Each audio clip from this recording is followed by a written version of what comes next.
Historical development जो आहे social वर्कचा हा आपल्याला म्हणजे काय तर इतिहास काय आहे, पार्श्वभूमी काय आहे आपल्या सोशल वर्क प्रोफेशनची ते आपल्याला शिकायचं. जर काही टेक्निकल प्रॉब्लेम असेल, आवाज येत नसेल, स्क्रीन दिसत असेल तर त्याचं मला आधीच कळेल. ठीक आहे. आता सोशल वर्क हे एक प्रोफेशनल डिसिप्लिन आहे. ॲट प्रेझेंट जर बघितलं तर हे प्रॅक्टिस केल्या जातात न्यूमरस सेटिंग्समध्ये. न्यूमरस सेटिंग्स म्हणजे काय?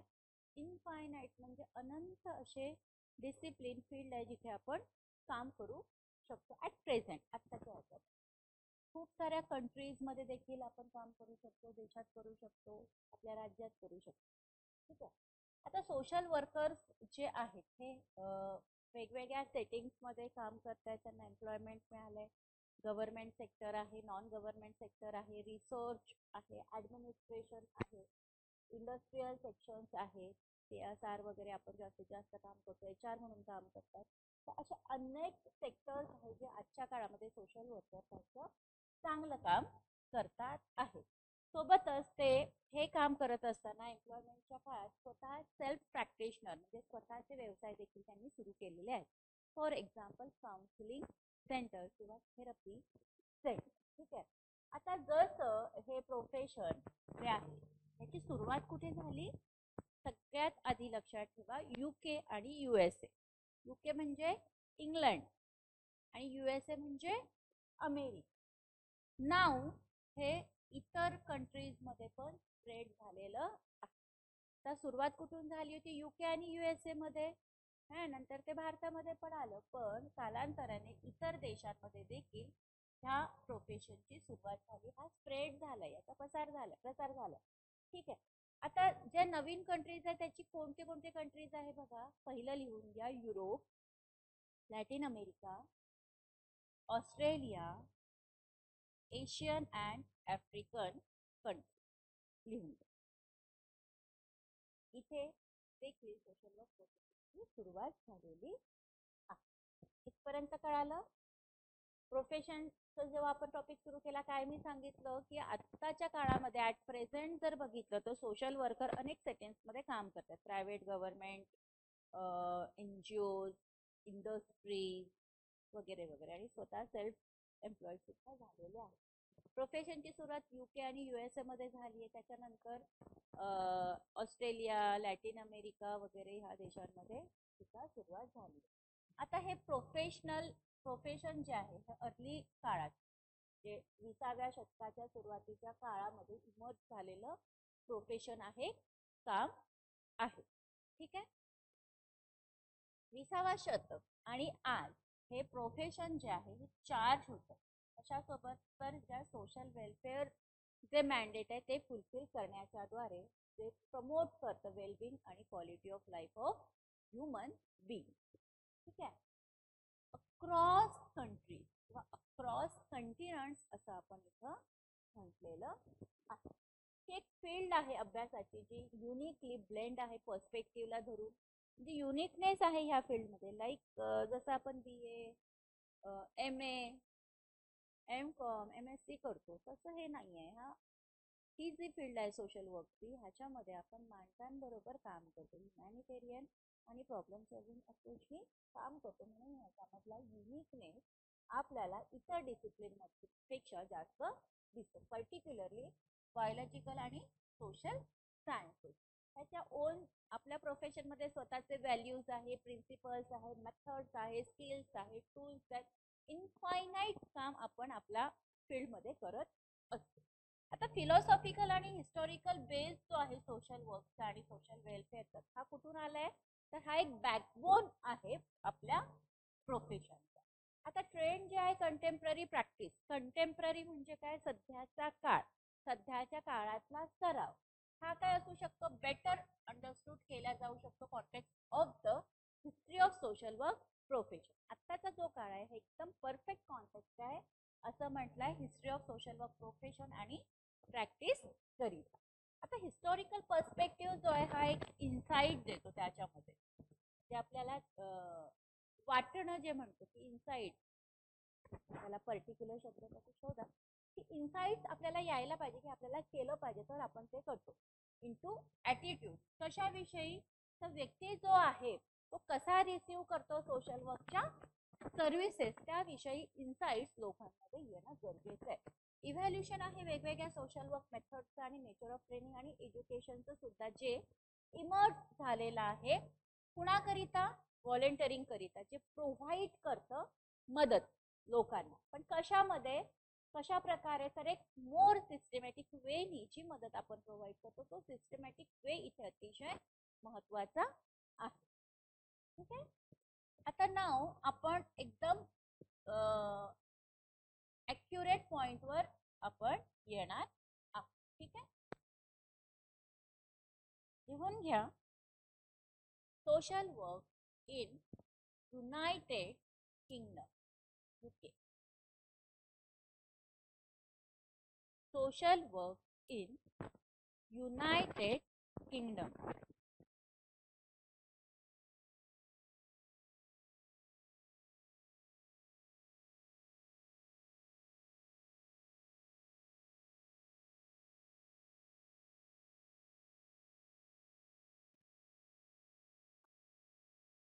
दिलं.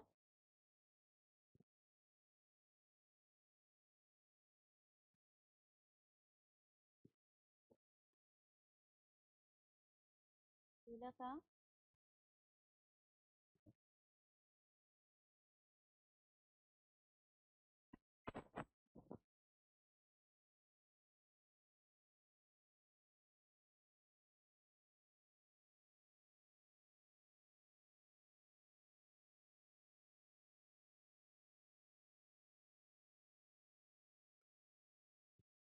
Primitive society.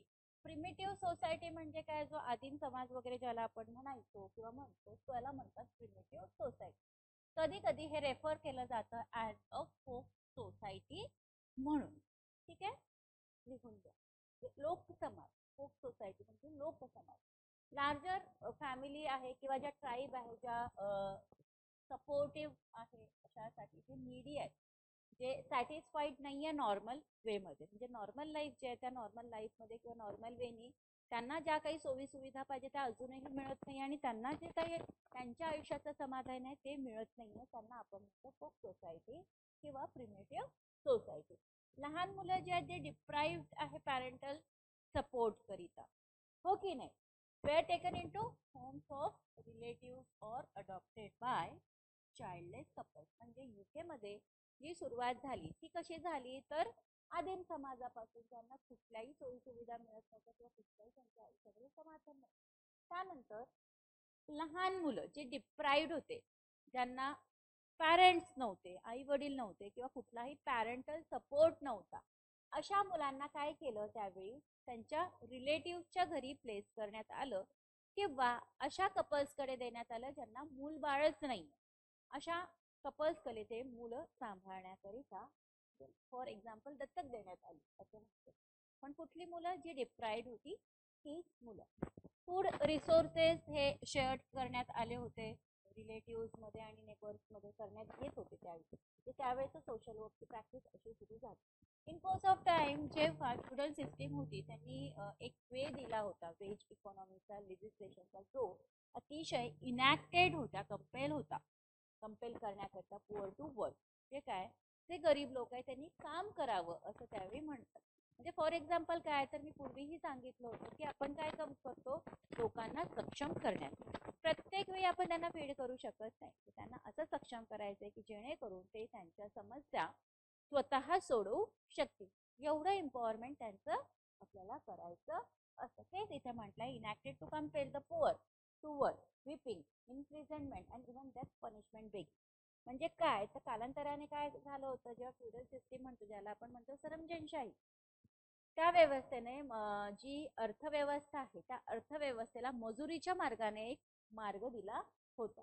म्हणजे गरीब जे होते जे काम करत नव्हते त्यांना काम करण्यास भाग पाडलं होतं आणि जे काम करत नव्हते ज्या काम करण्यास नकार देत होते तर त्यांना फार आता आपण म्हणतो की ते इनह्युमन वागणूक होती.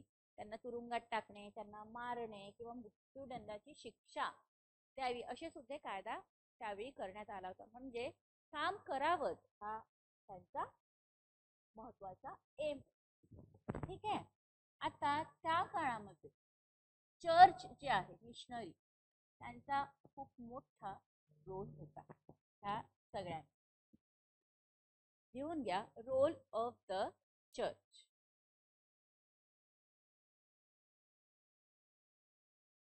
Role of the church. पुढे पुढे ते कसं होत गेलं ते मी तुम्हाला सांगते टप्प्याटप्प्यानुसार. पण जे काही मी आता सांगते ते तुम्हाला पॉइंट टू पॉइंट लिहून घ्यायचं आहे. ठीक आहे, घ्या लिहून. रोल ऑफ द चर्च काय असेल? चर्चचा रोल सांगा बरं. झालेलं आहे हे आधी पण.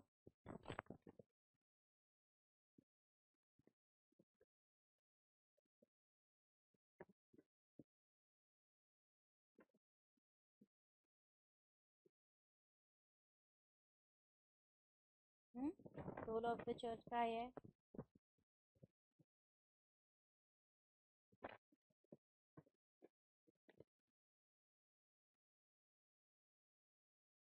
सांगा.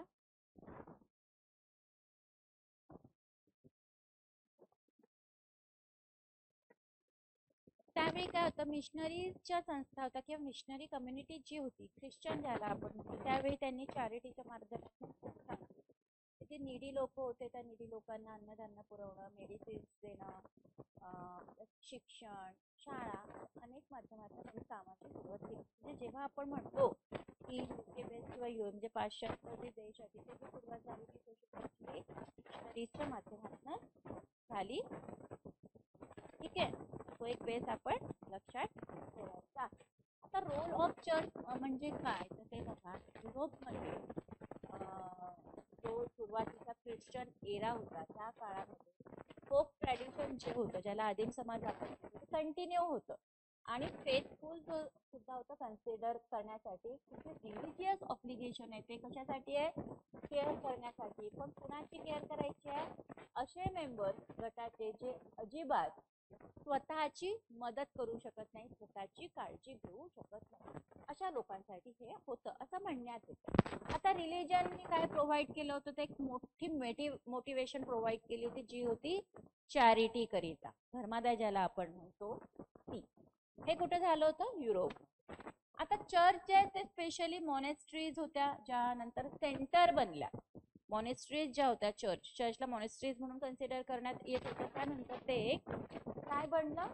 सेंटर बनलं. त्या सेंटरच्या माध्यमातून अन्न डिस्ट्रीब्यूट केल्या जायचं, मेडिसिन्स दिल्या जायच्या, मेडिकल एड दिल्या जायचं, राहण्यासाठी शेल्टर दिल्या जायचं. जे निडी होते, ज्यांच्याकडे काहीही नव्हतं, अशा लोकांचे पॅरिश मध्ये कलेक्ट करण्यात येतो आणि डिस्ट्रीब्यूट करण्यात येत होतं पॅरिश प्रीस्टच्या द्वारे.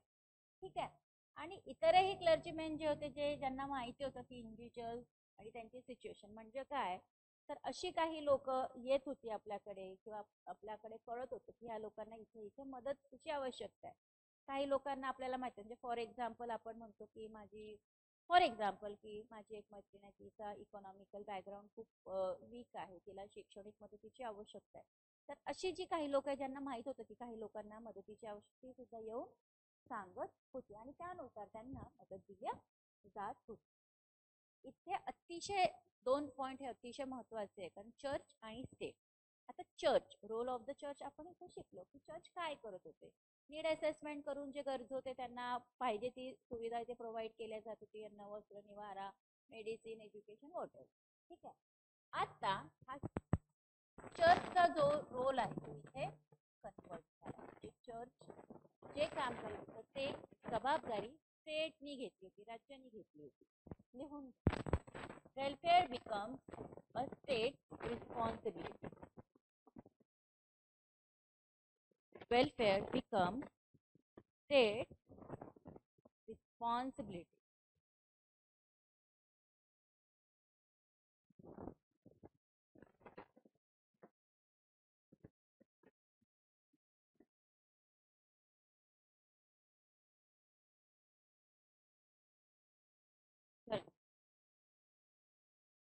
लिहून घ्या.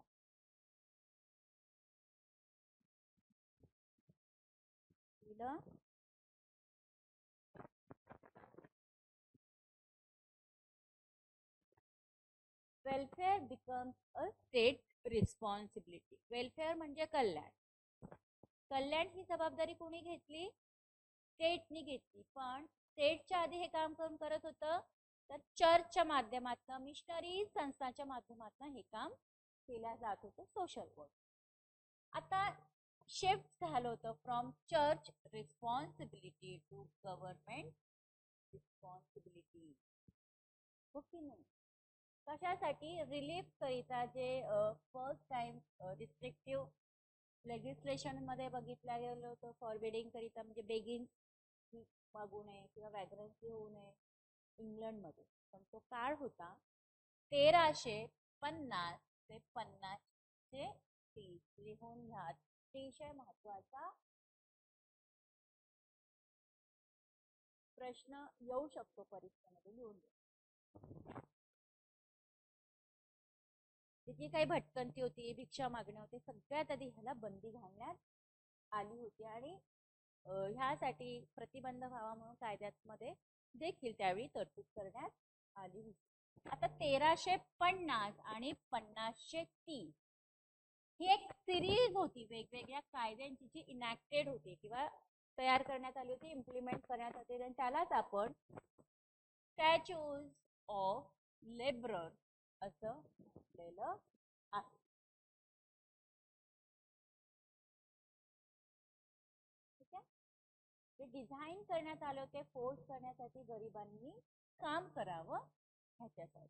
म्हणजे फोर्सफुल काय होतं? तर नुसतं डिपेंड राहू नका तुम्ही. लोक मदत देतील, लोक खायला देतील तर तुमची पोटे भरतील, पण तुमचं अन्न तुम्ही कसं मिळवू शकता ह्यासाठी प्रतिबंध घालण्यात आले होते कायद्यांच्या द्वारे. जर ते कायदे पाळले नाही किंवा काम केलं नाही तर ती कायद्यानुसार त्यांना शिक्षा देखील दिली जायची.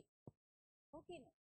आता decreasing authority of the church. इथे काय होत होतं की जे काही काम चर्च करत होतं आधी, त्यांची जी अथॉरिटी होती की त्यांच्या हातात जो ताबा होता तो कमी कमी होत जात होता. त्यांच्या अथॉरिटीज हा नाहीशा होत होता आणि टेंडन्सी जी आहे रिस्पॉन्सिबिलिटी शिफ्टची ती सुद्धा वाढत होती गव्हर्नमेंटल अथॉरिटीजकडे. आणि त्यांनी एक राईज सुद्धा दिला होता इंग्लंडमध्ये त्या सिरीज करिता, जे मेजर करत होतं, जे कल्मिनेटेड होतं त्या काळामध्ये. त्यावेळी एक कायदा आला होता, एलिझाबेथन पुअर लॉ 1601. लिहा, याच्यावर प्रश्न येणार म्हणजे येणार. एलिझाबेथन पुअर लॉ. लिहून घ्या.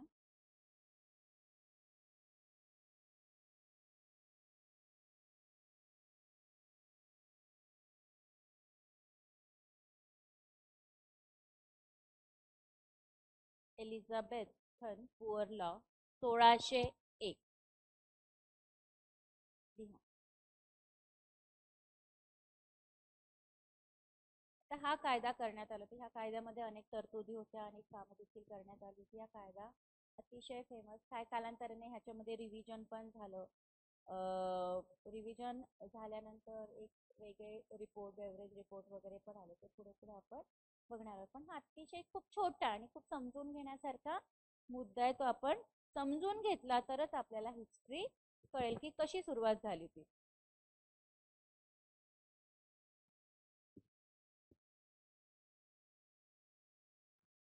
लिहिलं? लिहा. Elizabethan poor law 1601.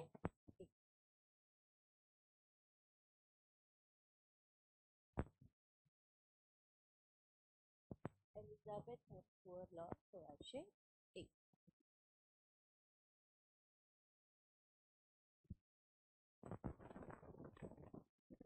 आवाज येतोय का सगळ्यांना? आरुषी, गायत्री, सोनाली?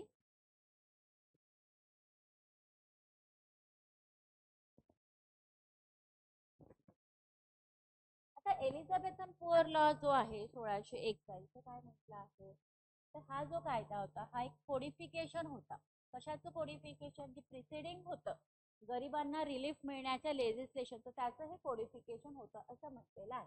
आता स्टेटस जो आहे तो रिप्रेझेंट करत होता, फायनल फॉर्म जे होतं गरिबांचं लॉच्या संदर्भात, लॉ लेजिस्लेशनच्या संदर्भात इंग्लंडमध्ये. त्यानंतर 3 जनरेशन्स होत्या, पॉलिटिकल, रिलिजियस आणि इकॉनॉमिक. लिहून घ्या. 3 जनरेशन.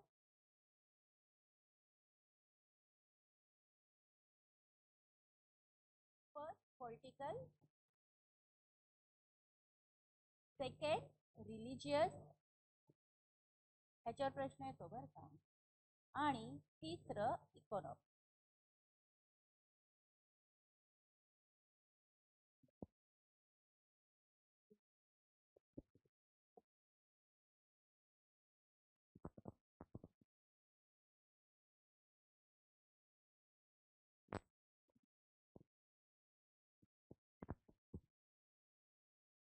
काही समजलं नाही तर विचारा, परत घेऊया. पण हे अतिशय महत्वाचे मुद्दे ते आपल्याला क्लिअर असायला पाहिजे.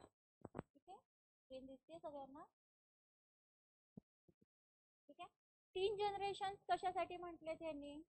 आफ्टर 3 जनरेशन तर पॉलिटिकल, रिलिजियस आणि इकॉनॉमिक जे बदलत होतं, चेंजेस करत होतं, जे काही गव्हर्नमेंटला आवश्यक असणारी ऍक्शन होती त्यानुसार.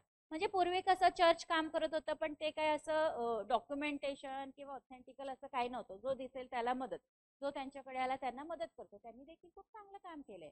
पण जेव्हा स्टेटच्या लक्षात आलं की ही सगळी जबाबदारी चर्च घेत आहे, तर मग त्यांनी त्यांची जबाबदारी स्वीकारली की हे आपल्या राज्यातली लोक आहे, आपण आपल्या राज्यातल्या लोकांसाठी गव्हर्नमेंट हेल्प केलीच पाहिजे. त्यानंतर ती स्टेटकडे रिस्पॉन्सिबिलिटी गेली आणि स्टेटनी व्यवस्थित ते कामाची सुरुवात केली, म्हणजे ज्याला आपण म्हणतो ऍडमिनिस्ट्रेशन. ओके. आता बघा, त्यावेळी एक त्यांना ज्या ज्याही गव्हर्नमेंटच्या ऍक्शन रिक्वायर्ड होत्या त्या त्यांनी. आता हे जे कायदे होते हे डिस्टिंग्विश करण्यात आले होते 3 क्लासेस. म्हणजे त्यांनी आता क्रायटेरिया ठरवले होते की नेमकी आपल्याला कुणाला मदत करायची. कारण इथे त्यांनी काय म्हटलंय की जे पुअर लोक होते, गरीब लोक होते, त्यांनी जे सक्षम आहेत, काम करू शकतात, त्यांनी काम केलंच पाहिजे, त्यासाठी काही कायदे तयार झाले होते. पण जे लोक करत नव्हते त्याच्यासाठी शिक्षाही तयार होत्या, रिस्ट्रिक्शन होते, प्रिव्हेन्शन पण देखील होते. आता जो लॉने डिस्टिंग्विश केले होते 3 क्लासेस गरीबांचे, ते कुठले कुठले? तर एबल बॉडीड पुअर, त्याला आपण म्हणत होतो स्टडी बेगर. हा प्रश्न परीक्षेमध्ये येऊ शकतो, नोट डाऊन करून घ्या. एबल बॉडीड पुअर म्हणजे ज्यांचं शरीर सक्षम आहे, हात, पाय, डोळे, कान, नाक सगळं व्यवस्थित आहे, असे असणारे गरीब लोक आहे, त्यांना आपण स्टडी बेगर्स असं म्हणायचं. Study beggars, BEGGARS. आणि त्यांना फोर्स सुद्धा करण्यात येत होता की त्यांनी काम करावं, जेणेकरून ते त्यांच्या हाऊसमध्ये, in the house of correction और वर्क हाऊस, म्हणजे कुठे काम करावे, जे करेक्शन्स होम आहे किंवा घरकाम आहे अशा ठिकाणी त्यांनी काम करावं असं म्हणण्यात आलं होतं. हा झाला पहिला क्लास. ठीक आहे. Those who refuse to work in the house of correction were put in the stock or in the jail. ज्यांनी काम करण्यास नकार दिला होता त्यांना स्टॉक हाऊस मध्ये किंवा जेलमध्ये टाकण्यात येत होतं. दुसरा जो क्लास होता तो होता इम्पॉर्टंट पुअरचा. पहिला कुठला होता? Able bodied poor. दुसरा होता इम्पॉर्टंट पुअर, IMPORTENT.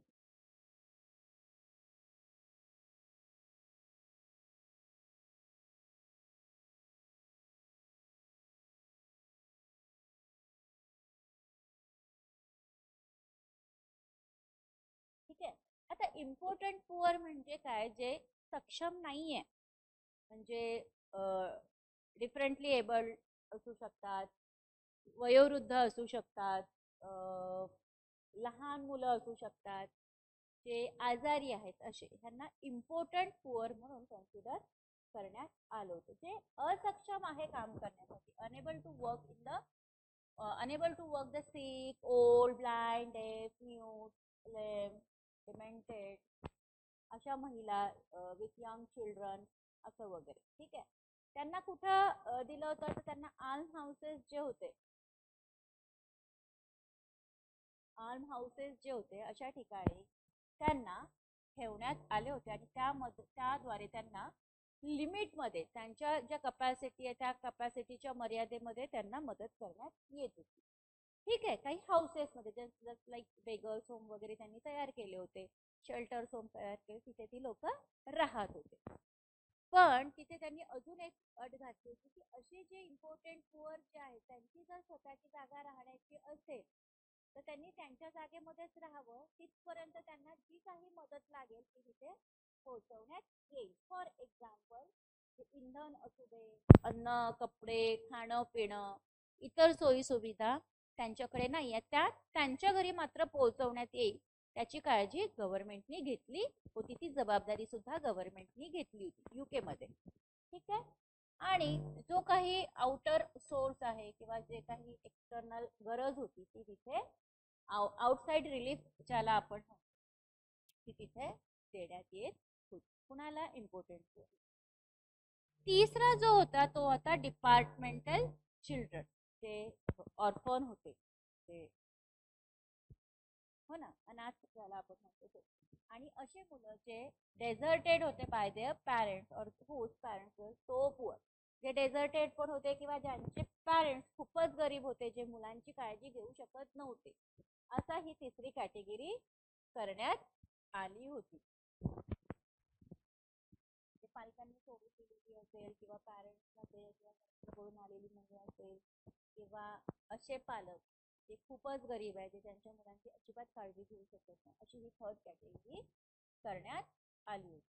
आता इथे काय म्हटलेलं आहे, who had been deserted by their parents or whose parents were so poor, जे अजिबात सपोर्ट करत नाहीत, करू शकत नाही त्यांच्या मुलाला. आता ही जी मुलं होती 8 years अँड ओल्ड, 8 वर्ष आणि 8 वर्षापेक्षा मोठी, अशी इथे कॅटेगरी करण्यात होती, जी एबल होती टू डू सम डोमेस्टिक आणि other work in renters with a townsman. म्हणजे असे पॅरेंट्स जे आधार देऊ शकत नव्हते मुलांना, तिथं काय केलं होतं, 8 वर्ष आणि त्याहून अधिक वयाची जी मुलं ती जी शहरवासी सोबत काही घरगुती आणि इतर कामं करण्यामध्ये सक्षम आहे. आता आपण चाइल्ड लेबर वगैरे म्हणतो, पण त्यावेळी काही हे कायदे नव्हते, त्यानंतर ते कायदे आले.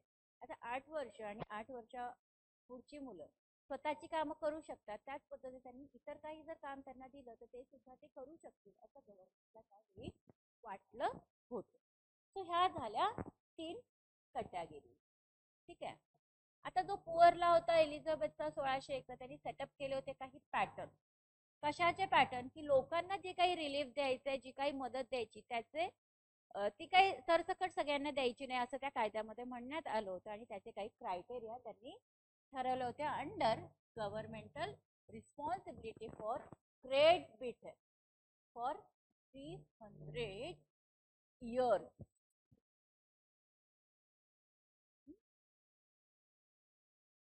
म्हणजे काय, त्यांनी इस्टॅब्लिश केला होता एक प्रिन्सिपल जो लोकल कम्युनिटी करिता होता, नेमली पॅरिश, त्या तिथे पॅरिश लोक जास्त होते, had to organise and finance poor relief for its resident. म्हणजे आता पॅरिश किंवा जे चांगले सधन व्यक्ती होते, ज्यांच्याकडे जास्त पैसा होता किंवा गरिबांना मदत करू शकत होते, त्यांच्याकडून ती मदत घ्यायची आणि त्याला फंडिंग म्हणतो ना आपण, फंडिंग गोळा करणं. नेमली जे पॅरिश लोक होते, जे ऑर्गनाइज करू शकत होते, फायनान्स करू शकते, गरिबांना रिलीफ देऊ शकत होते त्यांच्या रेसिडेंट्स करिता. आता ज्या ओव्हरसिअर्सचे होते गरीब लोकांचे, ते ऍडमिनिस्ट्रेट करत होते पुअर लॉला पॅरिश मध्ये. त्यांचं जे काही फंक्शन होतं हे रिसीव्ह करण्यासारखं होतं, ते अप्लिकेशन पुअर पर्सनचं जे रिलीफ करिता होतं. आता ह्याच्यामध्ये क्रायटेरिया डॉक्युमेंटेशन देखील करण्यात येत होतं. की सुरुवातीच्या काळामध्ये आपण त्यांनी काय केलं होतं, इन्व्हेस्टिगेशन सुरू केली की नेमकी खरंच गरज आहे, हे आपलं तत्वच आहे. आपण सरसकट कुणालाही मदत देत सुटत नाही आजच्या कॉन्टेक्स्टमध्ये. त्यावेळी ज्याला आता आपण नीड असिस्टंट म्हणतो, त्यांनी असेसमेंट म्हणतो ना, त्याचा त्यांनी इन्व्हेस्टिगेशन हा शब्द वापरला होता त्या व्यक्तीकरिता. म्हणजे त्या व्यक्तीची कंडिशन काय आहे नेमकी. म्हणजे असं नाही की आज भारतामध्ये जर बघितलं, संजय गांधी निराधार योजना कुणासाठी आहे, तर त्यांना कुठलाही आधार नाही, कुठलाही सोर्स ऑफ इन्कम नाही, अशा लोकांसाठी संजय गांधी निराधार योजना आज भारतामध्ये आहे. पण तुम्ही जर त्या स्कीमचं, त्या योजनेचं इव्हॅल्युएशन केलं तर सरपंच असणारी लोक सुद्धा त्या योजनेचा लाभ घेत आहेत. ही फार शोकांतिक आहे आणि क्रिटिकल अनालिसिस करण्याची गरज आहे. तर तसंच त्यांनी त्यावेळी ठेवलं की जे सक्षम आहे किंवा ज्यांना आवश्यकता आहे त्याचीच इन्व्हेस्टिगेशन केली त्या कंडिशनची आणि डिसाईड केलं weather he or she was eligible for relief. म्हणजे ते मदत मिळवण्यासाठी ते खरंच एलिजिबल आहे की नाही, पात्र आहेत की नाही. ठीक आहे. म्हणजे हे कुठून सुरू झालं होतं एलिझाबेथ पुअरला 1601 पासून. हे झालं. आता नेक्स्ट टॉपिक लिहा influence of the Elizabeth poor law. इथपर्यंत कुणाला काही समजलं नसेल तर सांगा, आपण रिपीट करूया. पण हा भाग समजणं फार गरजेचं आहे. याच्यावर 2-4 प्रश्न तर येतातच.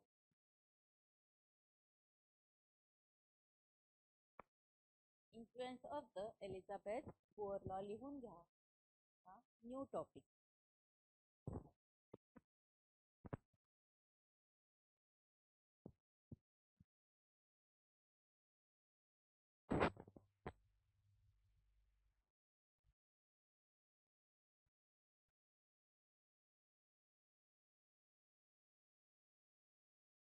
हा जो कायदा आला होता ना 1601 चा, त्याचा प्रभाव काय झाला ते आपल्याला इथे शिकायचं आहे.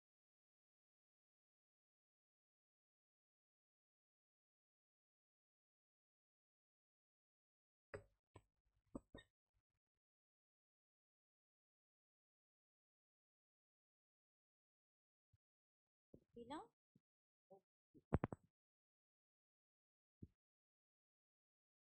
Influence of the Elizabethan poor law.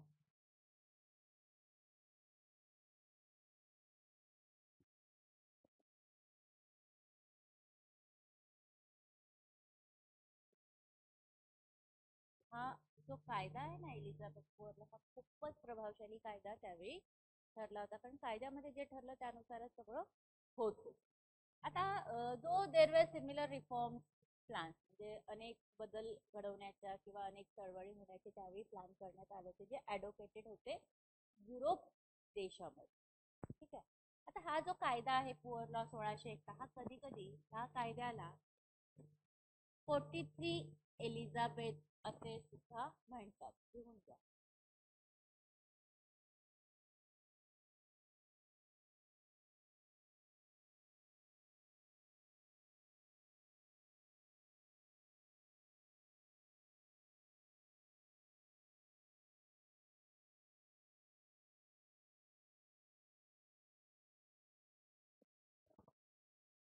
लिहून घ्या.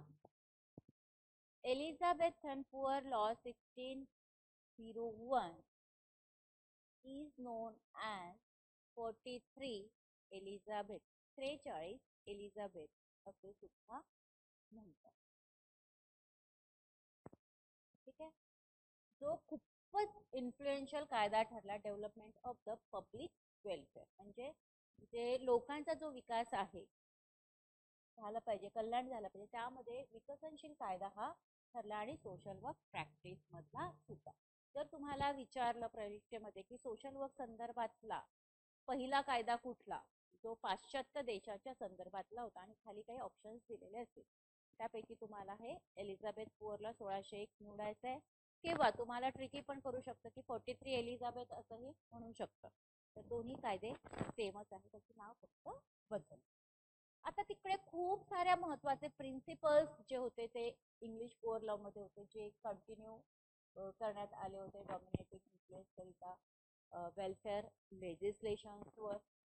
त्याच्यामध्ये 4 सेंचुरीज नंतर हे होत होतं. सम ऑफ दीज आर, पहिलं जे आहे ते आहे the principle of the state responsibility for relief. म्हणजे तत्व काय आहे स्टेटचं रिलीफ देण्यासाठी, मदत देण्यासाठी, जे युनिव्हर्सली अडॉप्टिंग असेल, जे कधीही सिरियसली क्वेश्चन केल्या गेलं नाही. आता हे डेमोक्रेटिक फिलॉसॉफी होती, सोबतच ह्याच्यामध्ये प्रिन्सिपल होतं सेपरेशन ऑफ चर्च आणि स्टेट. जी चर्चची रिस्पॉन्सिबिलिटी होती ती स्टेटकडे आली होती, पण सेपरेशन मात्र झालेलं नव्हतं.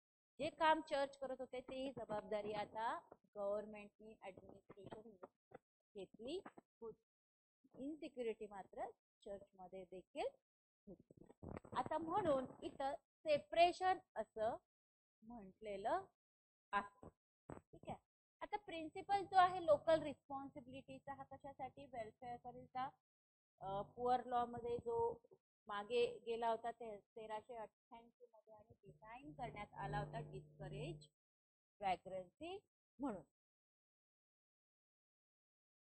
कारण भटकंतीला परावृत्त करण्यासाठी हे डिझाईन करण्यात आलं होतं. त्यामुळे जे धडधाकट लोक होते किंवा सक्षम होते, म्हणजे त्यांना पुअर म्हटलेलं आहे, भिकारी म्हटलेलं आहे वगैरे वगैरे, त्यांचं जे काही जन्मस्थान आहे त्यांनी तिथे परत जावं असं त्यांना आले.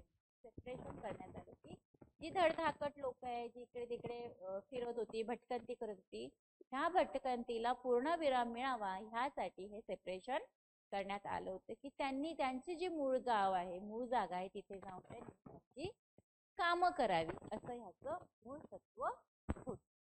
आता तिसरं जे प्रिन्सिपल आहे ते स्टिप्युलेटेड होतं डिफरन्शियल ट्रीटमेंट जी होती इंडिव्हिज्युअल्स करिता त्यांच्यासाठी अकॉर्डिंग टू देअर कॅटेगरीज, म्हणजे जे काही क्रायटेरिया ठरले होते त्यानुसार. आता डिझर्विंग होता as against the undeserving poor children. आता एजेड आणि सिक, वयोवृद्ध आणि आजारी लोक पण ह्याच्यामध्ये होती. आता हे जे प्रिन्सिपल आहे हे कशावर बेस्ड होतं, तर जी थेरी आहे त्या थेरीवर बेस्ड होतं, जे की certain types of unfortunate people have a greater claim on the community than other types. म्हणजे काय, जे तत्व आहे त्या तत्वाच्या आधारित विशिष्ट प्रकारचे काही जी लोक होती ती अनफॉर्च्युनेट होती, त्या समुदायावर हा इतर प्रकारांपेक्षा मोठा दावा त्यावेळी करण्यात आला होता. आता पुअर लॉ also has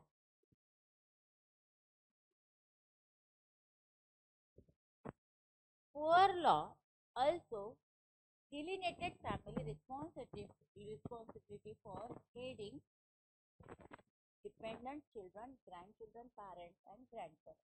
जे डिझाईन करण्यात आले होते लिगली लायबल रिलेटिव्ह म्हणून.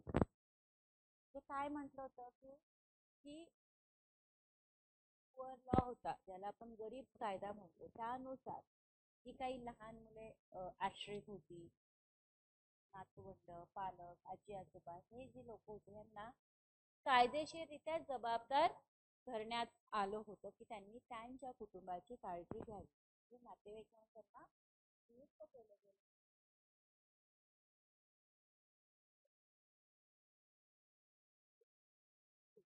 आता एलिझाबेथन पुअर लॉ हा नॉटवर्थी आणि प्रोग्रेसिव्ह होता जेव्हा हा इनॅक्ट झाला होता, पण इट हॅड सर्व as the basis for both English आणि अमेरिकन पब्लिक वेलफेअर.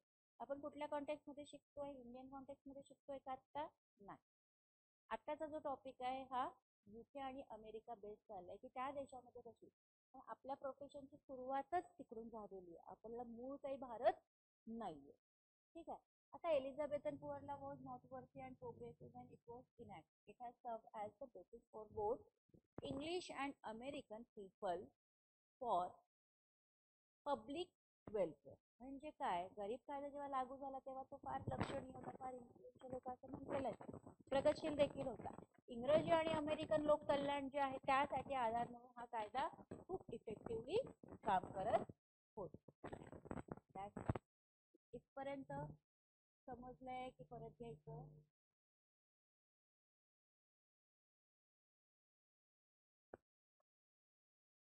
समजलंय का? नाव new topic the poor law revision 1834 ते 1900. म्हणजे 1601 पासून हा कायदा अस्तित्वात होता. 1601 पासून म्हणजे 2 शतकं गेली तोपर्यंत हा कायदा इन्फ्लुएन्स होता, त्याचा खूप चांगल्या पद्धतीने काम. त्याच्यामध्ये कालांतराने रिव्हिजन झालं. काम करत असताना आपल्याला वाटतं ना, म्हणजे त्यावेळेचा कॉन्टेक्स्ट जेव्हा 1600च्या काळातला जो कॉन्टेक्स्ट होता तो कदाचित वेगळा असेल. 2 शतकं निघून गेल्यानंतर लोकांच्या गरजा, लोकांच्या पद्धती सगळं बदललेलं असतं, म्हणून त्यामध्ये रिव्हिजन करण्यात आली. आता रिव्हिजन जो करण्यात आली तो काळ होता 1834 ते 1909. लिहा 1834 ते 1909.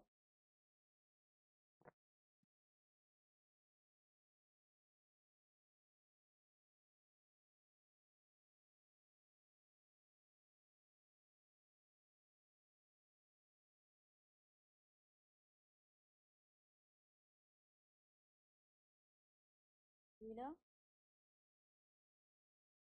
1834 ते 1909 1909.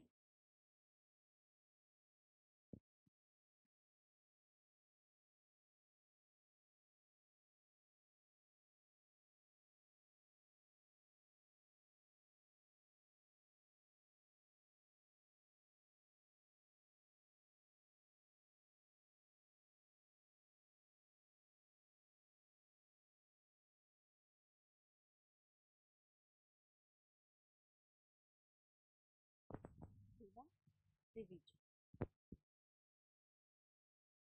1834 ते 1909.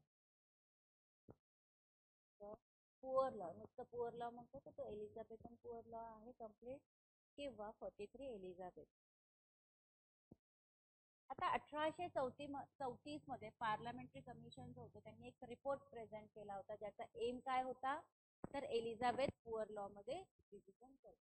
आता बघा, एखाद्या कायद्यामध्ये रिव्हिजन करायची असेल किंवा त्यामध्ये काही तरतुदी ऍड करायची असेल किंवा काही अजून सुधारणा करायच्या असतील तर त्यासाठी पर्टिक्युलर एक रिपोर्ट द्यावा लागतो, रिसर्च करून किंवा इव्हॅल्युएशन करून. त्यावेळी पण ते झालं होतं की 1834 मध्ये पार्लमेंटरी कमिशन पुढे एक रिपोर्ट प्रेझेंट करण्यात आला होता, ज्याचा एम काय होता एलिझाबेथन पुअर लॉ मध्ये रिव्हिजन करणे किंवा बदल करणे. Upon the basis of the committees report, या कमिटीचं नाव मी पुढे तुम्हाला सांगेन. हा जो कमिटीने रिपोर्ट दिला होता त्या कमिटीच्या रिपोर्टच्या आधारावर legislation was enacted enunciating the following.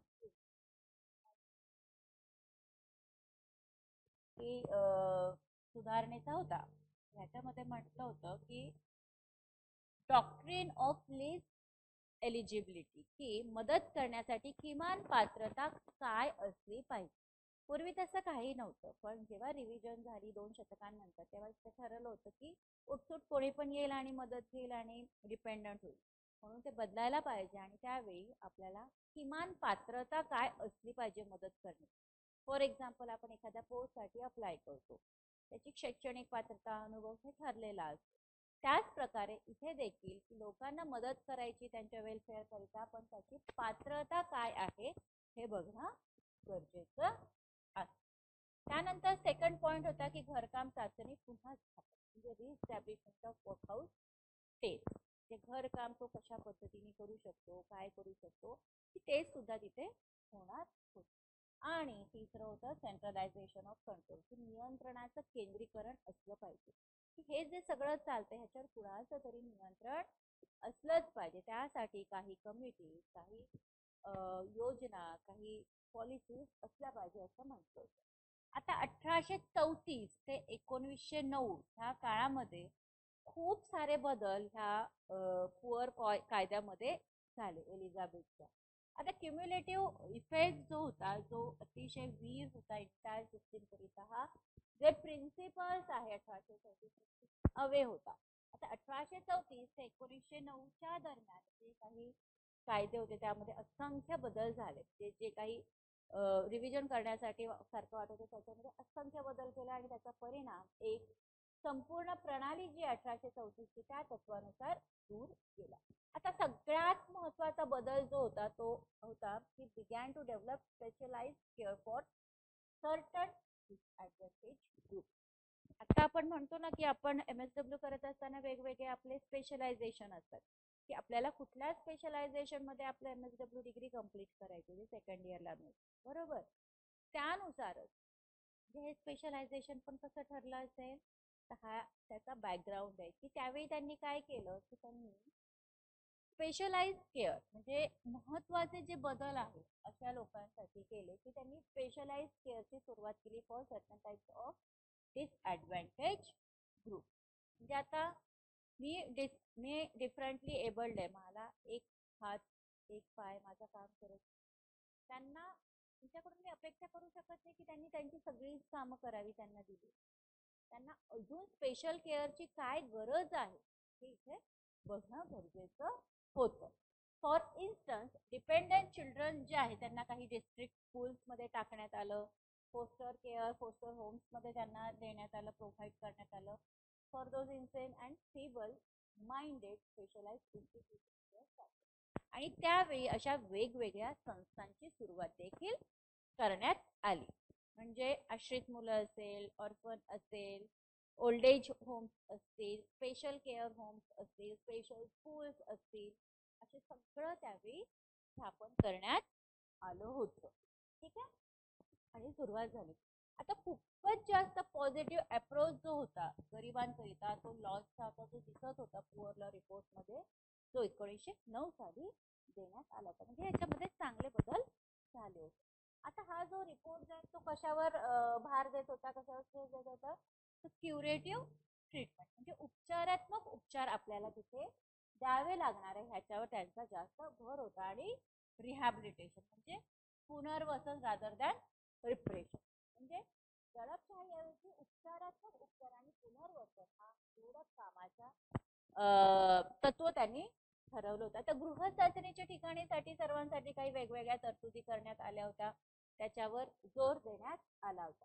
आता 1834 ची जी तत्व होते दडपशाहीचं फ्रेमवर्क जी होती ती सुद्धा इथं प्रदान करण्यात आली होती. म्हणजे जर प्रिन्सिपल असेल 1834 तर फ्रेमवर्क प्रोव्हाइड करत होता, चौकट, त्या चौकटीत जाऊन तुम्हाला काम करायचं होतं. ती टर्म होती as a framework of the prevention. Framework काय ठरवण्यात आली होती, तर कुठलीही चुकीची घटना घडू नये, चुकीचं काम होऊ नये, प्रतिबंधात्मक कामं व्हावी. जे मी प्रिव्हियस लेक्चरमध्ये पण सांगितलं की आपला रोल हा पीसीआर मध्ये असतो, प्रिव्हेंटिव्ह, क्युरेटिव्ह आणि रिहॅबिलिटेटिव्ह.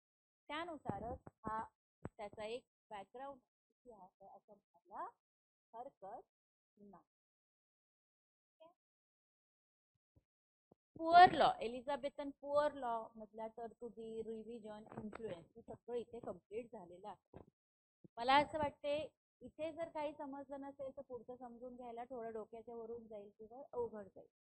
म्हणून मला आत्ताच सांगा ह्यातलं काय कळालं नाहीये का, परत शिकवायचंय का, परत त्या पॉइंटवर डिस्कशन करायचंय.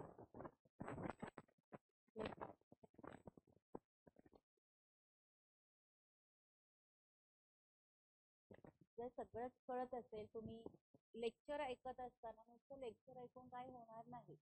तुम्हाला लेक्चर ऐकत असताना शॉर्ट नोट्स देखील काढायचे. आणि लेक्चरमध्ये सगळ्याच गोष्टी शिकवून होत नाही कारण वेळ कमी असतो आपल्याकडे. तर एखादा मुद्दा समजला नाही तर तो साईडला नोट डाऊन करून ठेवा. लेक्चर झाल्यानंतर त्याचं काही लिटरेचर, गुगल जे काही मिळतं त्याच्यावर ते वाचन करा. त्यातनं तुमचं नॉलेज अजून एन्हान्स करा, त्यामध्ये वाढ करा. त्यामध्ये तुम्हाला अजून काही माहिती देखील मिळू शकते, वेगवेगळे लिटरेचर अवेलेबल आहे ते तुम्ही वाचू शकता. ठीक आहे. नुसतं लेक्चर ऐकून 1.5-2 तास सगळं होईल असं होत नाही. तुम्हाला self revision, self practice, self study देखील करावा लागणार आहे. ते खूप जास्त प्रमाणात करायला लागतं. पुढे जायचं काम.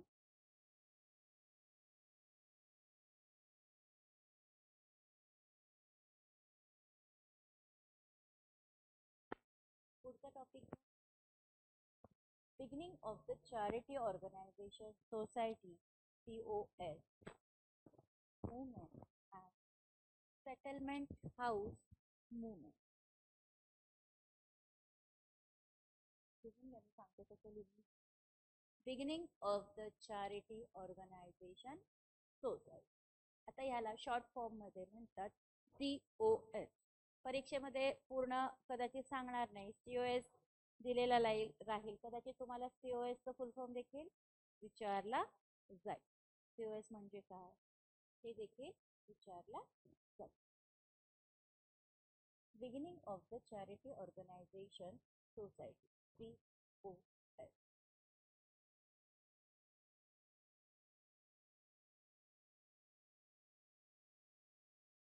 Movement and settlement house movement.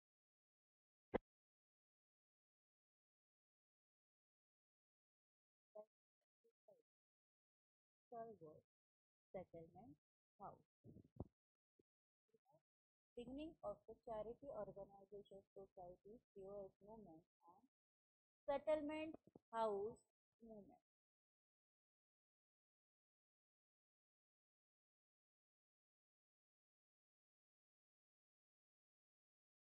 Topic महत्वाचा आहे.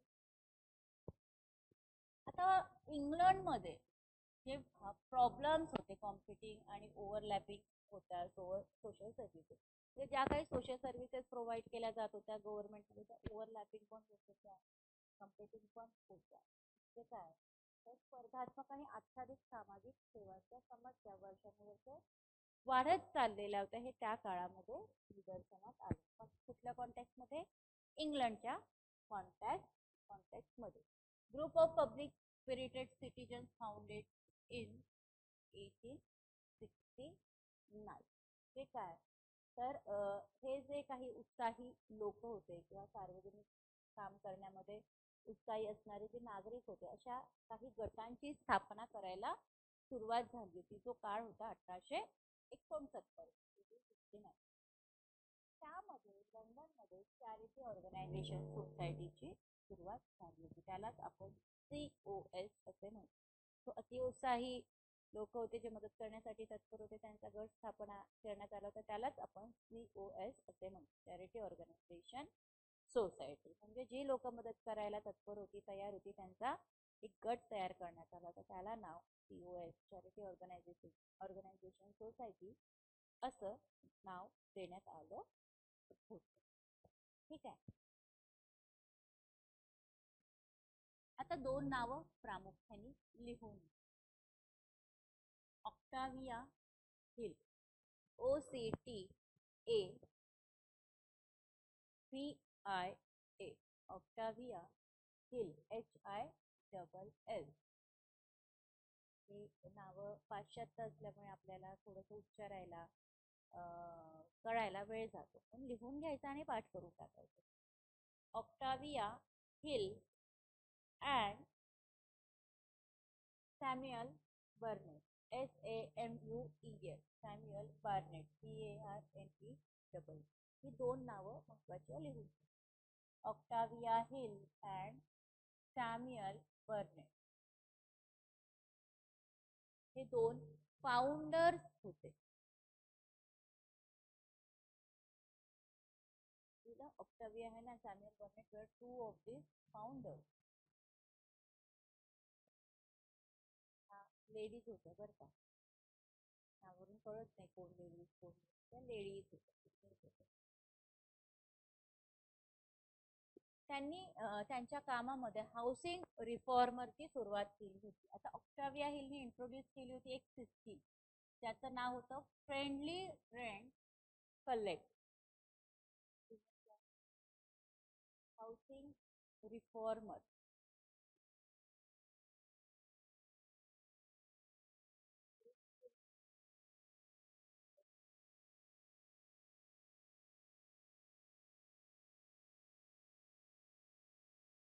अनुकूल भाडे संकलन म्हणजे काय तर जे फ्री राहायला देत होते आणि लोक आता कमायला लागले होते, कामाला लागले होते, कमवायला लागले होते, मग थोडं का असो ना आपण त्यांच्याकडून भाडं घ्यायचं, अशी त्यांची कल्पना होती. त्यालाच आपण म्हणतो अनुकूल भाडे संकलन. ज्याला किरायाने राहणं म्हणतो ना आपण, दुसऱ्याच्या घरामध्ये किराया देऊन महिन्याला राहतो आपण, ही कन्सेप्ट. म्हणजे जे कम्प्लिटली फ्री दिलं होतं त्याला थोडंसं त्यांनी आता भाडं लावलं होतं. जे ऑक्टाविया हिल आणि सॅम्युअल बर्नेट फाउंडर्स होता गृहनिर्माण चळवळी. ठीक आहे. त्यांनी एक सिस्टीम इंट्रोड्यूस केली होती ज्याचं नाव आहे friendly rent collect, FRIENDLY, friendly rent collect,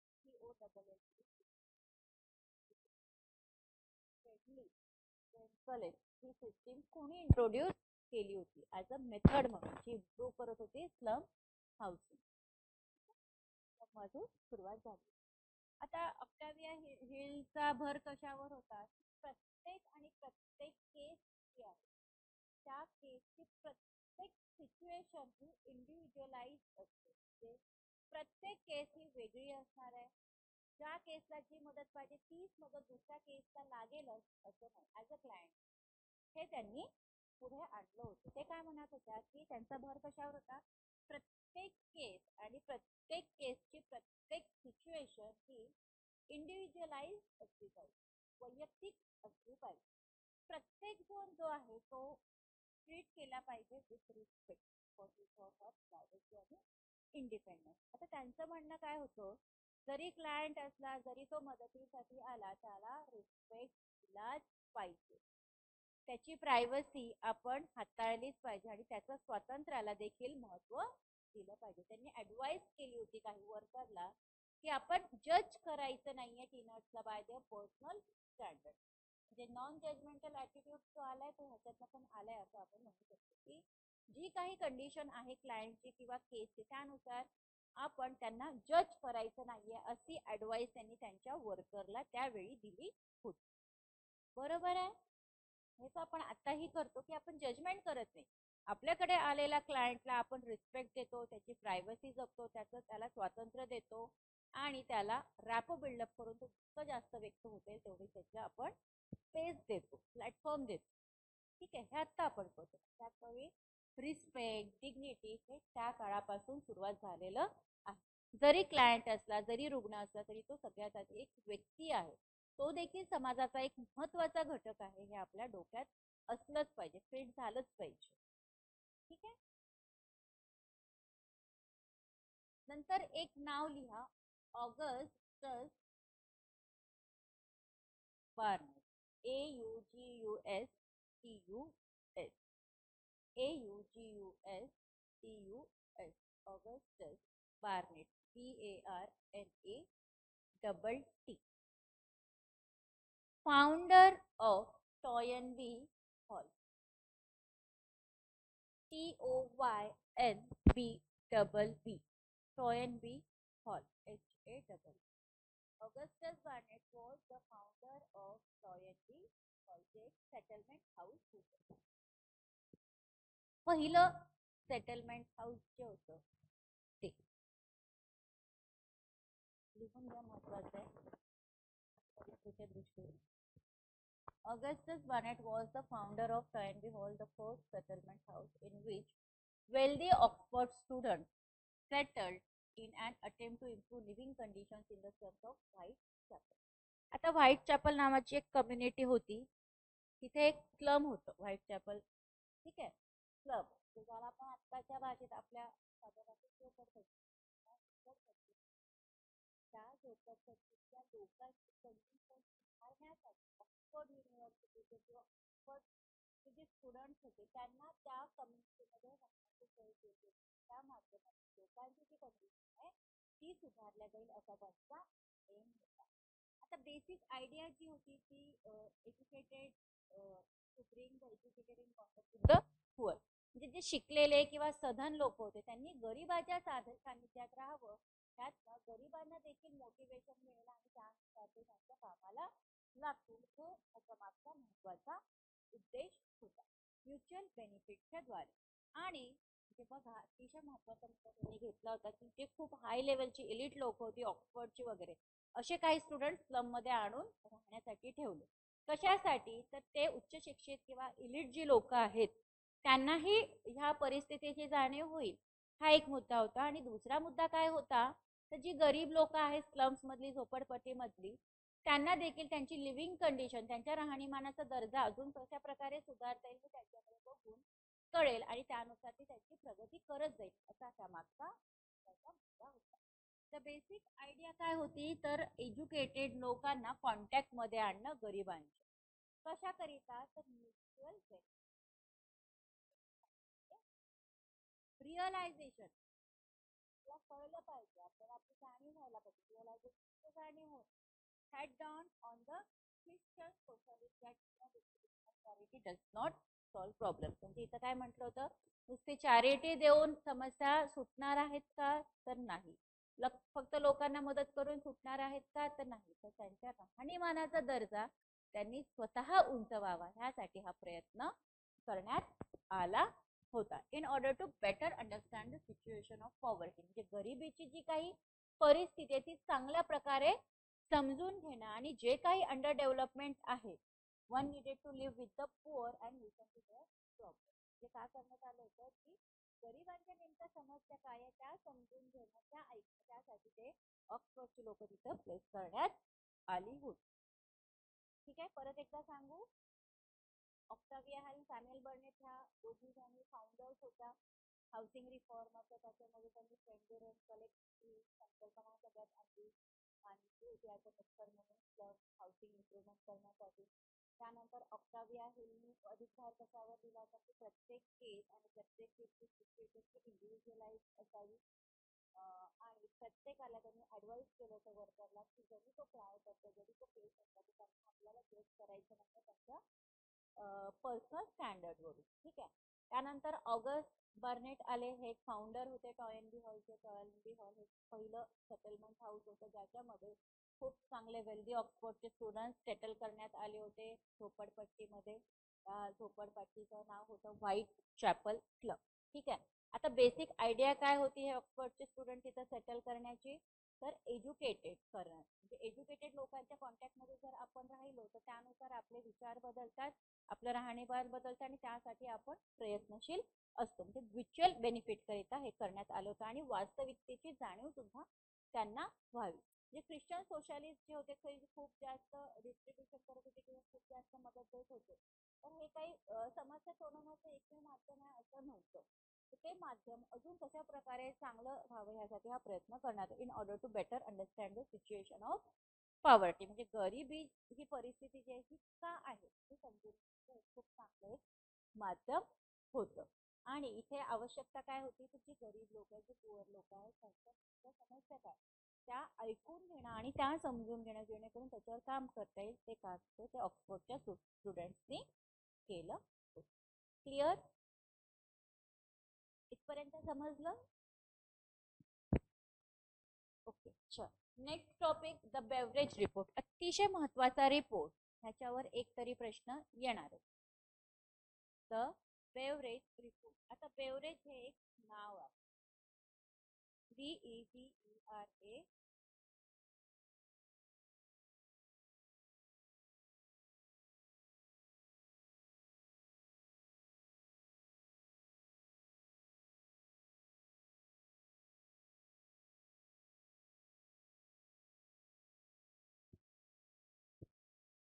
BEVERA. आता ह्या बेवरेज रिपोर्ट मध्ये काय सांगितलंय बघ, लिहिलं का सगळ्यांनी? The beverage report.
हा, ह्याच्यामध्ये आता लिहिण्याच्या पण ना काही टाईप्स असतात. तुम्ही लेक्चर ऐकत असताना लिहत असाल असं पानाची पानं किंवा खालच्या खाली असं 1 बाय 1 असं लिहत असाल, तसं लिहायचं ना.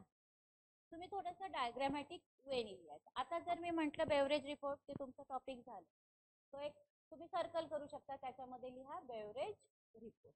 आणि त्याच्यामध्ये मी जे जे शिकवते ते तुम्हाला फक्त बुलेट पॉईंट लिहायचे. जर मी सांगितलं बेवरेज रिपोर्ट मध्ये 1942, तर ते तुमचा असा ॲरो करून ते यायला पाहिजे. कारण तुम्ही ज्या डायग्रॅमॅटिक वेनी लिहिता ना, ते तुम्हाला जास्त क्लिअर होतं, जास्त समजतं आणि ते तुम्ही कधीही विसरत नाही. ठीक आहे. म्हणजे परीक्षेमध्ये जाताना देखील जर हे तुमचे शॉर्टनेट्स तुम्ही जर 10-15 मिनिटं हाताळले, डोळ्या खालून गेले, तरी तुम्ही ॲक्युरेट प्रश्नाची उत्तरं देऊ शकता, असं मी तुम्हाला 100% सांगते. खूप चांगलं इफेक्टिव्ह टाईप आहे ही अभ्यास करण्याची. ज्यावेळी तुम्ही डायग्रॅमॅटिक वेनी लिहिता ते कायमस्वरूपी तुमच्या लक्षात राहतं. ठीक आहे. आता 1942 मध्ये सर विल्यम बेवरेज, असंही असू शकतं की नुसतं इथं बेवरेज रिपोर्ट म्हटलंय, पण सर विल्यम बेवरेज हे त्यांचं पूर्ण नाव आहे. मी आता सुरुवात केली आहे फक्त बेवरेज रिपोर्ट, पण मी असंही म्हणू शकत होती सर विल्यम बेवरेज रिपोर्ट. ही गोष्ट तुम्हाला समजून घेणं गरजेचं आहे. कधी कधी इथं सेकंड नेम वापरलेलं असतं. सेकंड नेमच्या आधी तुम्हाला फर्स्ट नेम देखील विचारू शकतो. सो इथे दुसऱ्या पॉइंट मध्ये लिहा sir William WILLIAM sir William beverage BEVERAGE.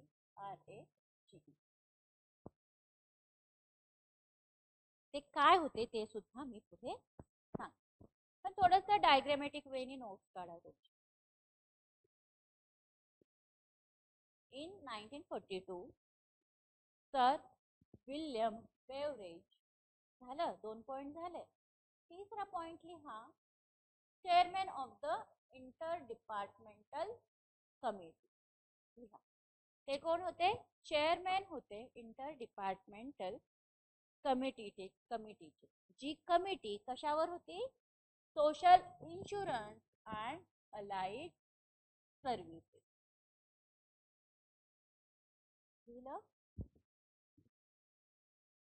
Chairman of the inter departmental committee on social insurance सामाजिक सुरक्षितता आणि अलाइड सर्व्हिसेस.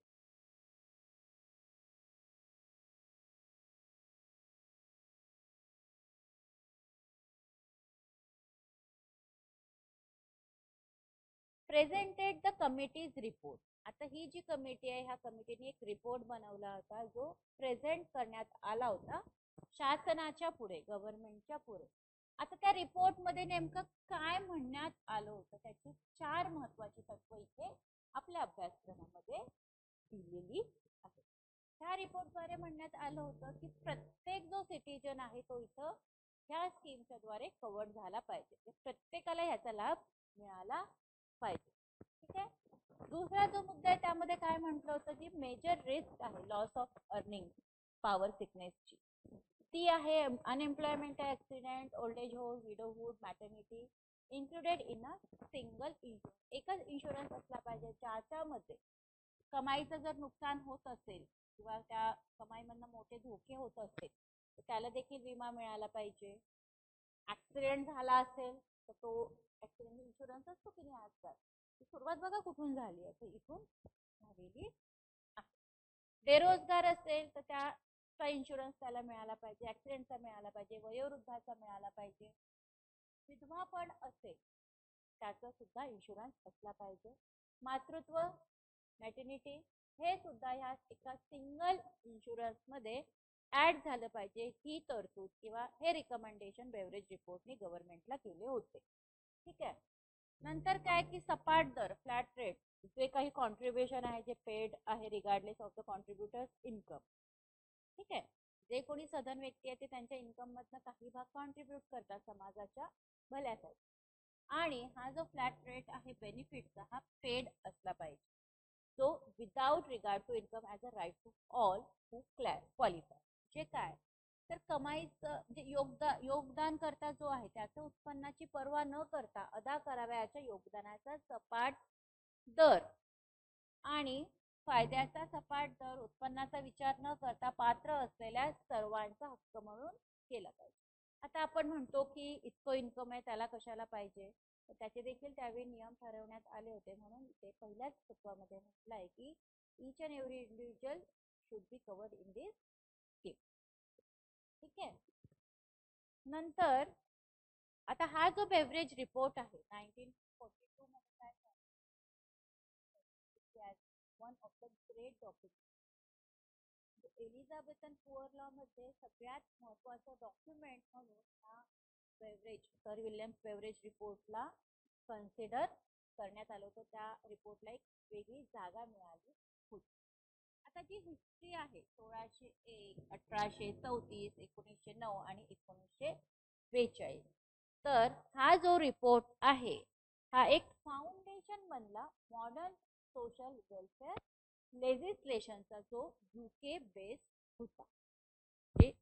म्हणजे बघा आता आपण सुरुवातीपासून हिस्ट्री शिकलो आज 1601 मध्ये काय झालं, 1834 मध्ये काय झालं, 1909 मध्ये काय झालं, 1942 मध्ये देखील काय झालं. पण ह्या सगळ्या कालांतरामध्ये हा जो रिपोर्ट आहे सर विल्यम्स रिपोर्ट, हा एक फाउंडेशन म्हणजे आधार बनला एलिझाबेथन पुअर लॉचा. जे मॉडर्न सोशल वेलफेअर लेजिस्लेशन जे बनले, जे नवे कायदे बनले, त्याचा हा आधार होता. ह्या आधारावरच नवीन कायद्यांची स्थापना झाली, जी युके बेस्ड होती. याला महान दस्तऐवज असं देखील म्हणतात. ठीक आहे, इथे युके बेस्ड हिस्ट्री जी आहे सोशल वर्कची, तो भाग इथे संपलेला आहे. आता मला सांगा, आजच्या लेक्चर मध्ये आपण सुरुवातीपासून आतापर्यंत कोणकोणते टॉपिक्स घेत, चा अभ्यासक्रम संपलाय.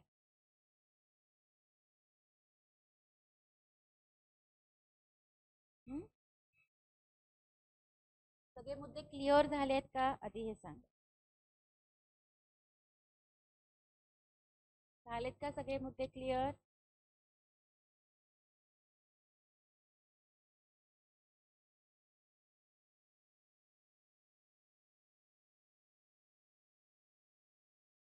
नाही झाले की झालं? एक तर सगळंच समजलं, नाही तर काहीच समजलं नाही. दोनच गोष्टी होऊ शकतात. म्हणजे जर स्टुडंटनी रिप्लाय दिला नाही तर स्टुडंटला सगळंच समजलं शिकवलेलं, किंवा स्टुडंटला शिकवलेलं काहीच समजलं नाही. तर तुम्ही कुठल्या कॅटेगरीमध्ये आहात आत्ता सध्या?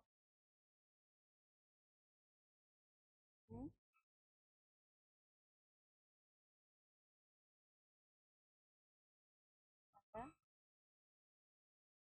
समजलेल्या कॅटेगरीमध्ये कन्सिडर करते. पण नसतं समजलं तर तुम्ही विचारलं. Okay, now please note down new topic. Social work in United States of America.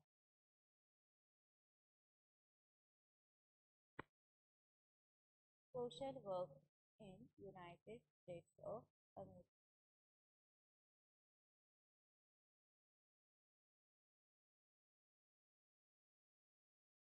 Social work in United States of America. Bihar.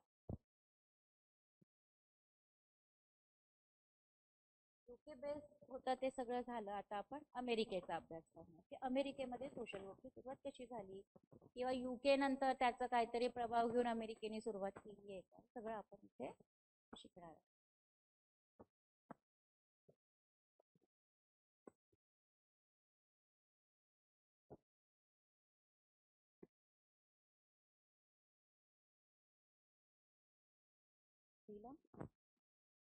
Social work in United states of America.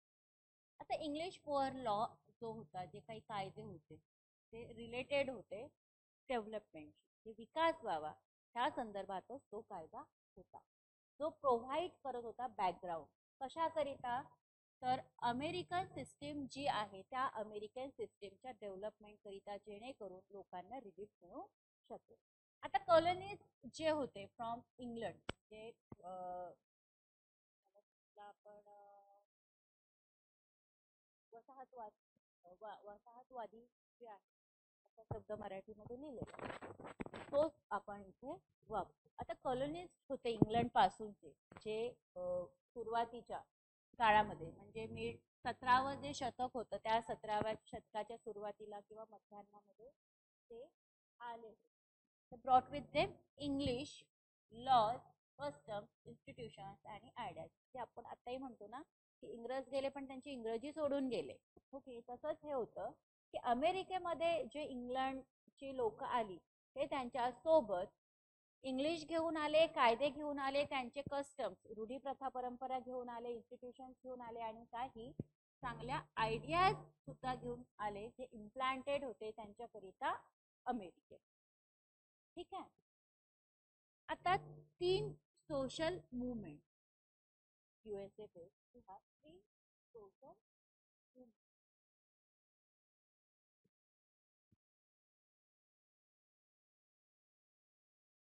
लिहिलं 3 social movement.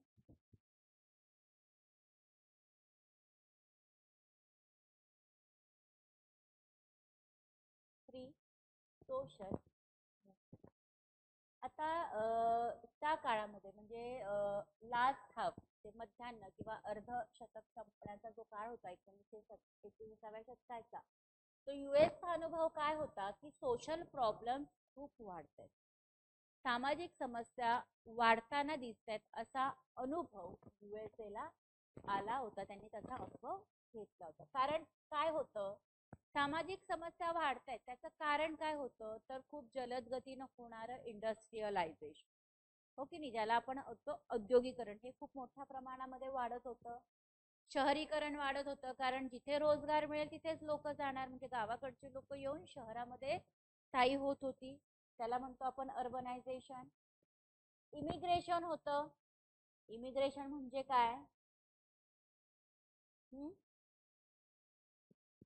इमिग्रेशनला आपण migration देखील म्हणतो, ज्याला आपण म्हणतो स्थलांतर. ठीक आहे, ठीक आहे. हे सगळं एकत्रित आलं होतं आणि ह्याच्यात जी मॅसिव्ह ग्रोथ होत होती ती पॉप्युलेशन, कारण लोकसंख्या वाढ देखील होत होती.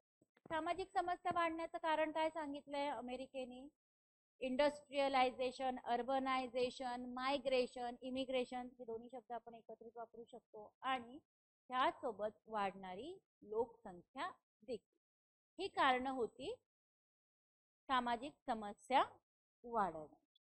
ठीक आहे.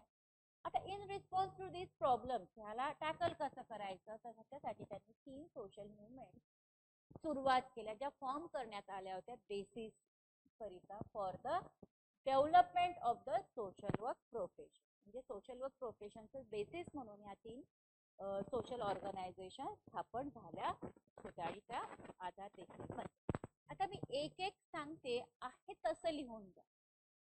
ठीक आहे, पुढच्या लेक्चरला मी एक्सप्लेन करेलच, पण मी आहे तसं सांगते तसं लिहून. 3 सोशल ऑर्गनायझेशन जे आहे त्यातली पहिली लिहा, the charity organisation society, COS movement. The charity organisation society, COS movement, which began, जिची सुरुवात झाली होती 1877 साली बफेलो या शहरामध्ये, न्यूयॉर्क देशाच्या.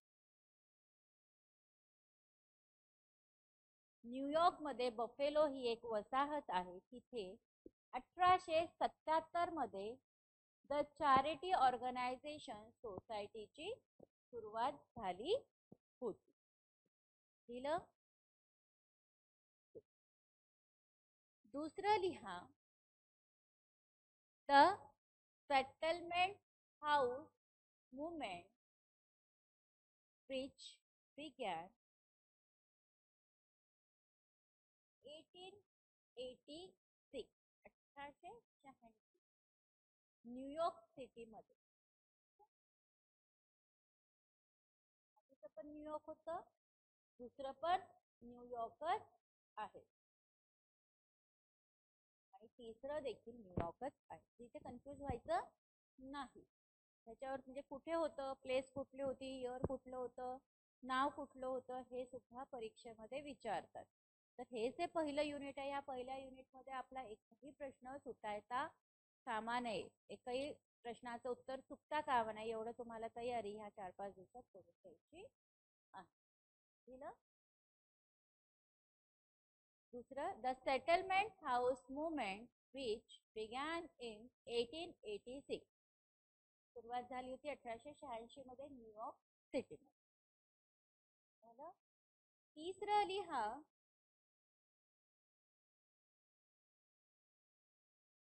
The child welfare movement,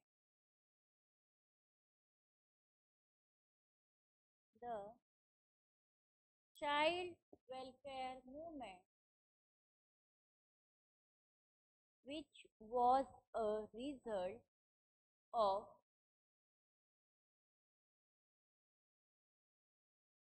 several loosely related developments, notably the Children's Aid society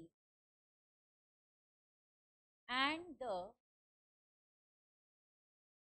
Society for the Prevention of Cruelty to Children.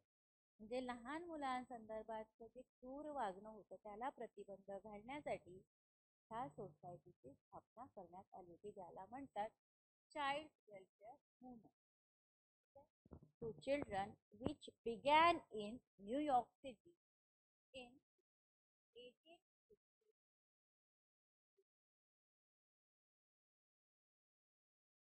जे दोन ह्या चाइल्ड वेलफेअर मुवमेंटच्या स्थापना झाल्या. पहिली होती 1853 साली आणि दुसरी होती 1875 साली.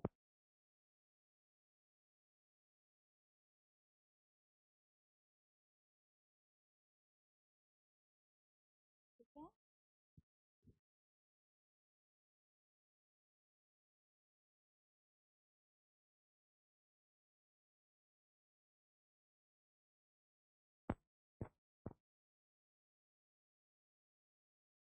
दिलं.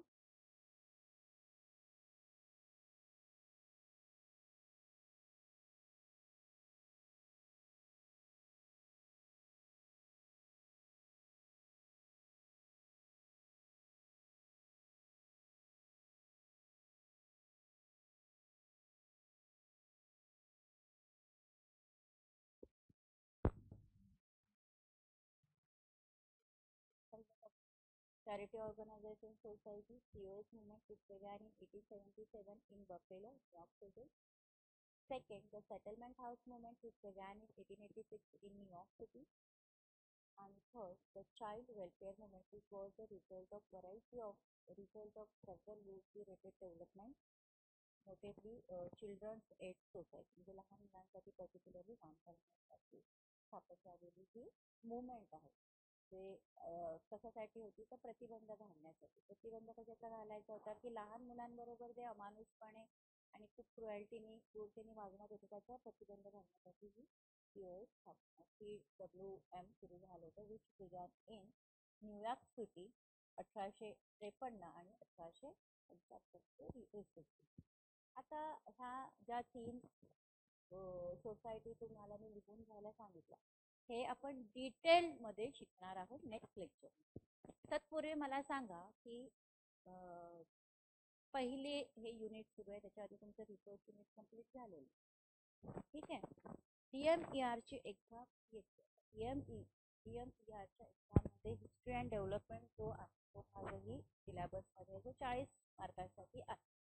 त्या 40 मार्कासाठी हे युनिट अतिशय महत्त्वाचे. 18 सप्टेंबर ते 29 सप्टेंबरच्या दरम्यान DMER सोशल सुपरिटेंडंटची एक्झाम होणार आहे. कधीही होऊ शकते 9-10 दिवसाच्या कालावधीमध्ये. जर हा तुमचा फोकस असेल तर तुम्हाला हे युनिट अतिशय महत्त्वाचे आहे. आणि त्याच्यामध्ये हिस्ट्री डेव्हलपमेंट काय आहे सोशल वर्क प्रोफेशन ते विचारलेलं.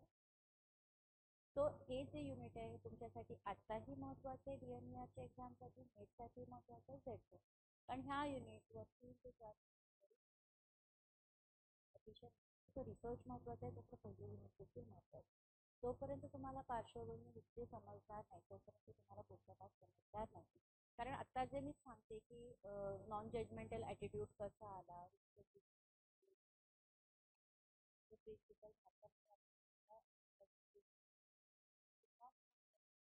कॉन्टेक्स्ट जो आहे त्यानंतर आपल्याकडे ठीक आहे. सो नुसतं लेक्चर ऐकून मुद्दे काढून होणार नाही. तुम्हाला खूप प्रिव्हियस इयर्सचे क्वेश्चन पेपर देखील वाचायला लागणार आहे. त्याचा सराव करायला इथपर्यंत कुणाला काही अडचण आहे?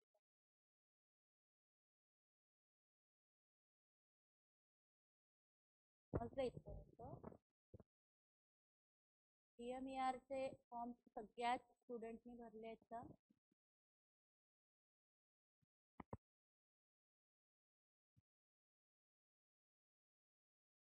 आता ह्या ज्या 3 मुवमेंट्स मी तुम्हाला सांगितल्या लिहून घेतल्या त्या डिटेल आपण पुढे शिकणार आहोत ते पुढच्या लेक्चर.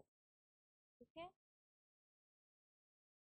सेटलमेंट हाऊस मुवमेंट आहे, COS आहे आणि चाइल्ड वेलफेअर मुवमेंट आहे. ह्या तिन्हीचा भाग आपण नेक्स्ट लेक्चरमध्ये कंटिन्यू करू. आणि त्यानंतर आपण डेव्हलपमेंट जी झाली प्रोफेशनल सोशल वर्कची USA मध्ये, ठीक आहे, प्रोफेशनल सोशल वर्क, कारण प्रोफेशनल हा शब्द आता पहिल्यांदा आलेला आहे. COS आपण उद्या डिटेलमध्ये नेक्स्ट लेक्चरमध्ये डिटेलमध्ये शिकूया. आणि त्यानंतर आपण काय करूया, तर डेव्हलपमेंट कसं झालं प्रोफेशनलिझमचं, कारण आपलं प्रोफेशन जे आहे याला प्रोफेशनल एक टॅग लागलेलं, नुसतं सोशल वर्क नाही म्हणत आपण प्रोफेशनल सोशल वर्क म्हणतो. आणि आपण जी डिग्री घेतली आहे MSW BSW ह्याला प्रोफेशनल सोशल वर्कर्स म्हणतात. प्रिव्हियस लेक्चरमध्ये मी आधी पण सांगितलंय की उत्सुक कोणी उठतं आणि स्वतःला सोशल वर्कर म्हणून घेतो.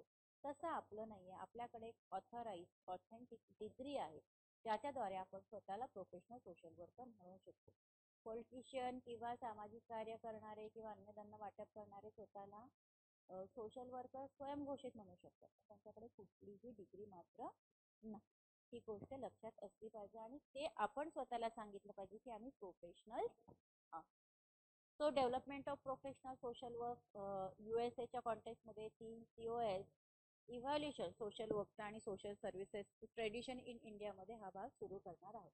तो पुढच्या लेक्चरमध्ये आपला USA चा भाग संपवून डेव्हलपमेंट जी आहे प्रोफेशनल कशी सुरू झाली ते सगळं आपण संपवणार आहोत. ठीक आहे, थोडाच भाग आपला त्याचा राहिलेला आहे. ओके,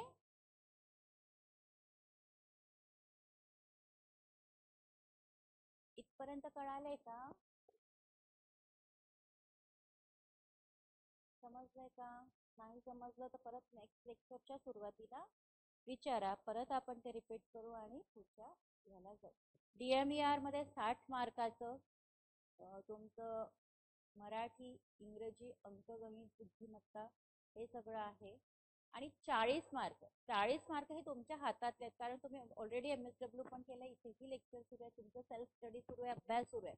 त्या 40 जे प्रश्न आहेत म्हणजे 80 मार्क त्याचे, हे 80 मार्क हातातून जाता कामा नये. ठीक आहे, 80 पैकी 80 मार्क आपल्याला मिळालाच पाहिजे, कारण हे आपल्या कोर्सशी संबंधित असणारी एक्झाम आहे. त्याच कोर्ससाठी तुम्ही अप्लाय केलाय सुपरिटेंडंट म्हणून, हो की नाही? त्याचा मार्क हातातून जाता कामा नये, ही तुमची जबाबदारी. तुमच्या हातात अजूनही 15-20 दिवस आहेत. 15-20 दिवसामध्ये कम्प्लीट सोशल वर्क वाचून काढा. सिलेबस जो दिलाय तो वाचा. त्यात काही अडचणी असतील तर मला विचारा, आपण त्याच्यावर चर्चा करू. कारण आता 15-20 दिवसात जे युनिट आपल्याला अपेक्षित आहे ते आपण घेतोय परीक्षेच्या दृष्टीने. रिसर्च तुमचं झालंय, रिसर्चवर पण अनेक प्रश्न येतात, तेही तुमचं झालं. सोबतच तुम्हाला बाकी जो कंटेंट आहे इंग्रजी, मराठी, अंकगणित, बुद्धिमत्ता तो देखील करायचा आहे. त्याचं तुम्हाला आउट ऑफ मार्क मिळू शकतात, हा कॉन्फिडन्स करा. आणि जर तुमचं हे पटापट झालं तर ऑक्टोबरमध्ये तुमचं पोस्टिंग देखील होईल. इतकी व्यवस्थित इफेक्टिव्ह प्लॅनिंग आणि इम्प्लिमेंटेशन DMER ने केलंय. म्हणजे तुम्ही बघा, तुम्ही आज लेक्चर करतात, कदाचित ऑक्टोबरमध्ये तुमच्या हातामध्ये गव्हर्नमेंट पोस्ट असेल जी आपल्या फील्डशी संबंधित आहे. ह्यापेक्षा अजून काय चांगलं असू शकतं, हो की नाही? So all the best for the DMER exam. आहे त्या आपण कंटिन्यू करू. आजचं लेक्चर आपण इथे संपवूया, भेटूया नेक्स्ट लेक्चर. थँक्यू.